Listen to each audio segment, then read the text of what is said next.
Hi, my name is YJ Park, and I've been involved with internet governance since 1999. So it's been kind of exactly 10 years of anniversary. So I really wanted to celebrate something this year, and hopefully we can have more substantial outcome this year too. So the whole my interest about this internet governance is the role of the U.S. government in terms of the controlling the infrastructure on the internet.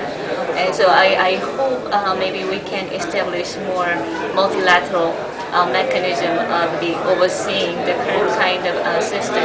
So that's been the whole 10 years I have spent for, and not much specific outcome doesn't come yet.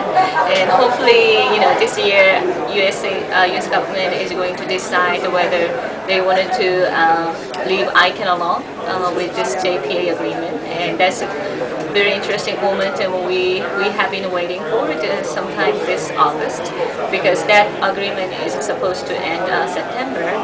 And so that's the reason why I had been involved in the World Summit on the Information Society since 2003. At that time, many of the civil society members were not really familiar with the internet governance issues.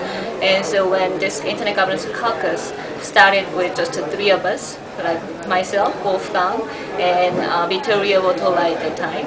And then later we could attract more people, but still sort of we couldn't really attract a lot of people until government actually decided to form working group on internet governance. And so that's the kind of another Achilles heel for civil society, because we didn't really contribute to the creating of this more institutional level of the platform to discuss internet governance at that time. And hopefully down this road, the civil society can make more substantial contribution about in changing this whole kind of system. So that has been my passion. And then later I went for this PhD program for my doctorate dissertation, which was about the country code public domain names. So I studied like 35 CCTLDs from OECD member states in the Brazil, Russia, India, China. So basically, I was looking into the market orientation of the CCTLD and the state regulation of the CCTLDs as of today. And then, fortunately, after my dissertation, and I was appointed as one of the MEC members last year, recently, when the 1/3 of the MEC members were replaced.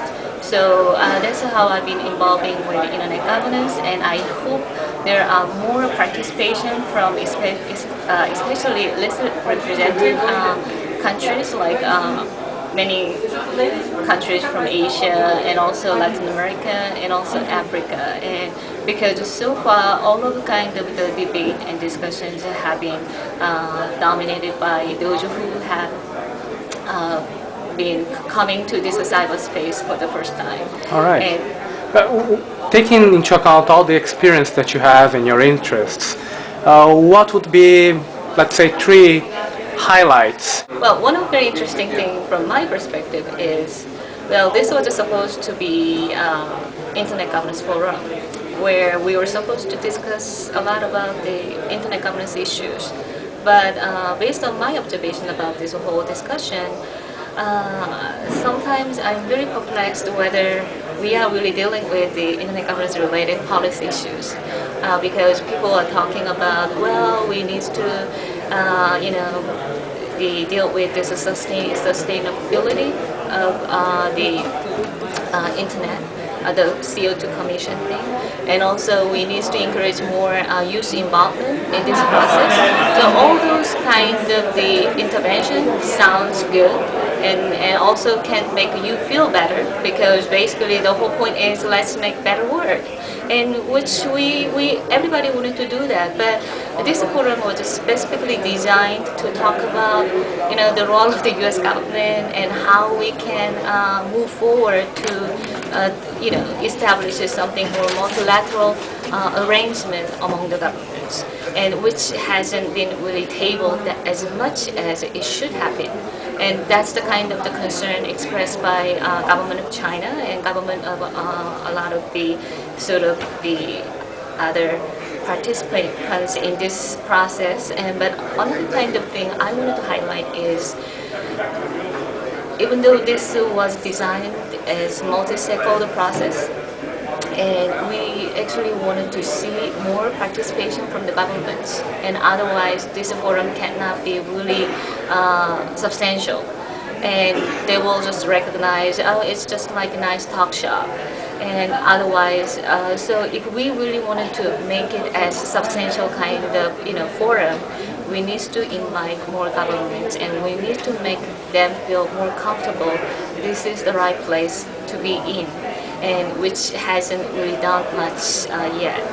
And thirdly, one of the points I made yesterday was the format of the meeting. So I liked, this meeting has been very interactive and very, dynamic, and which is good. But I'm afraid this kind of culture can belong to only some small, the countries in the world. Such culture may not really belong to a lot of countries from Asia, for example, and a lot of countries, other part of the world. And so that means automatically participation from different culture of shaping the agenda and making decisions, sort of from participating in this meaningful process.